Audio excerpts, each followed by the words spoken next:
Ниту мерки за енергетска криза, ниту план за задолжување. Не се знае ниту со какви мерки ќе се прошири листата за заштита од ценовни шокови. По речиси еден месец, економските министри се појавија во јавноста, но и овој пат не прецизираа што ќе се преземе за подготвени да дочекаме престојната зима, која се очекува да биде една од најтешките.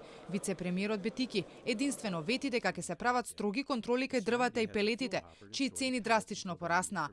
Европа пак на големо работи на кризниот план за полесно да ги надмине проблемите и со струјата и со гасот. Другите мерки може да бидат на ниво на апел за општеството, а во однос на јавните институции, да, соодветно ќе добијат насоки како треба да се постапуваат. И неговиот колега министерот Бесими не прецизираше од каде, по која цена и колку ќе се задолжи земјава за да се покрива дефицитот. Со ребалансот информациите беа дека најверојатно ќе надмине 1 милијарда.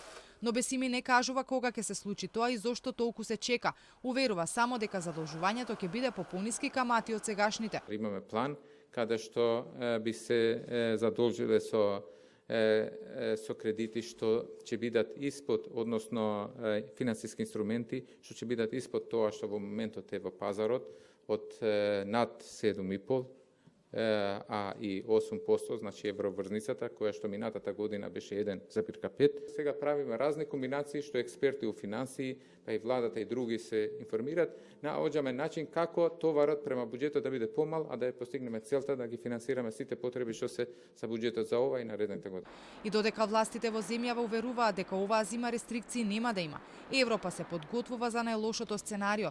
Деловните објекти и зградите се предлага да се загреваат на температури до 19 степени, а ладењето да не биде повеќе од 25 степени. Граѓаните и фабриките да го намалат трошењето на газ, а оние кои можат да работат од дома. Кризниот план на Европа ќе биде објавен денеска.